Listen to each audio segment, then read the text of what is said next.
भुसावळ तालुक्यातील वरणगाव येथील सिद्धेश्वर नगरात माता रमाई आंबेडकर यांच्या मिरवणुकीवर काही समाजकंटकांनी दगडफेक केल्याची घटना 7 फेब्रुवारी रोजी रात्री 9:30 वाजेच्या सुमारास घडली आहे। या घटनेबाबत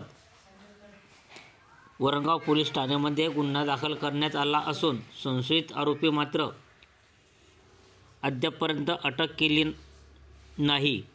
यामुळे 8 फेब्रुवारी रोजी सकाळी 10 वाजता वरणगाव पोलीस ठाण्यात समाजबांधवांनी ठिय्या आंदोलन करून संशयितांना अटक करण्याची मागणी केली।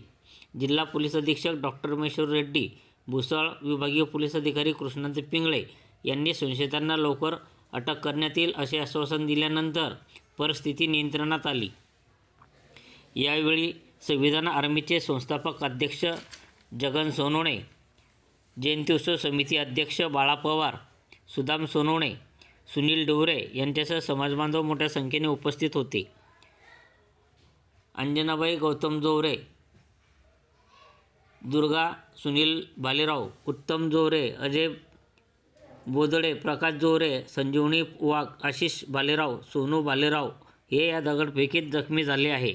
जखमींना वरणगाव ग्रामीण रुग्णालयात उपचारार्थ दाखल करण्यात आले आहे।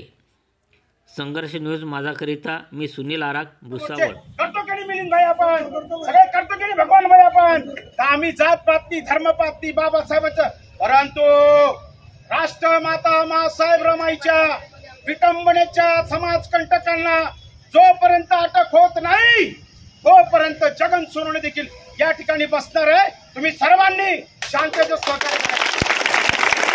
या ठिकाणी आता चुला ना घरून चुला ना भाकरी बनवून आपण इथे खाऊ रात्रभर इथे झोपू। सोमवारी कदाचित त्याच्यामध्ये तुम्ही म्हणताय त्याप्रमाणे 5 जिल्ह्यांमधून हद्दपार करणं, आमच्यावर विश्वास ठेवा आणि आम्ही कुठं बोलत नाही।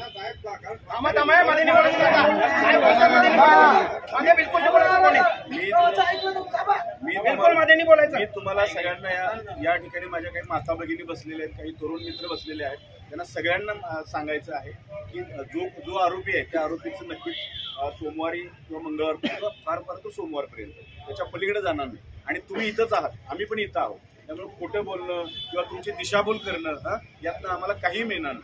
ठीक आहे, जी घटना घडली होती त्या घटनेला पोलिसांनी पण चांगला रिस्पॉन्स केला, आम्ही सुद्धा सगळे आलो। काल आदरणीय ॲडिशनल एसपी साहेब पण रात्रभर बसले होते, IPS अन्नपूर्णा सिंग मॅडम पण बसले होत्या, मी पण बसलो होतो स्वतः। आणि तुम्हाला एकदम अगदी मनापासून सांगतो, अगदी कॉन्फिडन्सली सांगतो की जे आरोपी आहेत त्या आरोपींना 100% अटक होणार। आणि तुम्ही जे म्हणता 5 जिल्ह्यातून वगैरे, त्या अनुषंगानं आम्ही विनंती केलेली आहे, त्याप्रमाणे नक्की होणार आहे। माझी तुम्हाला हात जोडून विनंती आहे की तुम्ही या ठिकाणी जर थांबला तर आम्ही त्या आरोपींना अटक करणं, त्या आरोपींना न्यायालयामध्ये नेणं, या गुन्ह्यांचा तपास करणं, बाकीच्या सगळ्या गोष्टी आणखीन पुन्हा तिने कुणाला इतर लोकांना कॉल केलेले आहेत का वगैरे या अनुषंगाने सगळा तपास करायचा आहे। त्यामुळे माझी तुम्हाला हात जोडून विनंती आहे की तुम्ही पोलिसांना सहकार्य करा। तुम्ही जे म्हणताय त्याप्रमाणे नक्कीच आपण पोलीस यंत्रणा काम करा। तुम्हाला एक विनंती आहे, जोपर्यंत ते अरेस्ट होत नाही तोपर्यंत त्यांचा जामीन झाला नाही पाहिजे। त्या जामिनाच्या सुद्धा अनुषंगाने तुम्हाला कायदेशीर माहित आहे, पोलीस जेवढं स्ट्रिक्टली त्यांना करता येईल, जुने त्यांचे जे गुन्हे आहेत ते त्याच्यामध्ये आपण त्या रिमांड रिपोर्टमध्ये टाकू। ठीक आहे, संत नाही गुन्हेगार आहेत, त्यामुळे त्या पद्धतीने आम्ही नक्की करतो। फक्त आम्हाला आमच्यावर विश्वास ठेवा आणि त्या पद्धतीने करण्याचा प्रयत्न करा। कालपासून आम्ही सोबत आहोत। या ताई या ठिकाणी तुम्ही काल होता, बिर्याणी आणि दुसऱ्या म्हणतात या होत्या, या पण होत्या। जे सांगितलं त्या पद्धतीने एकही शब्द आमचा घटला नाही, बरोबर आहे ना ताई? पण जे तुम्ही म्हणाल तुमच्या सगळ्या लोकांना ती FIR ती वाचायला दिली, बरोबर आहे का? मेंढे साहेब त्यांना वाचायला दिली, तुम्ही जे म्हणताय त्याप्रमाणे आपण कारवाई केली। आणखीन काय असेल तर तुम्ही त्या पद्धतीनं सांगा, आरोपींना अजिबात पाठीशी घातलं जाणार नाही। माझी तुम्हाला नम्र विनंती आहे, पोलिसांना सहकार्य करा। आम्ही तुमच्यातलेच आहोत, आम्ही कुठून आकाशातून ढगातून नाही आलेलो, दोन पुस्तकापर्यंत आम्ही आलेलो आहोत। तर त्यामुळे आमच्यावर विश्वास ठेवा, आरोपींना अजिबात पाठीशी घातलं जाणार नाही। मी अगदी तुम्हाला अगदी छाती टोकपणे आणि मनापासून सांगतो, आमच्यावर तेवढा प्लीज विश्वास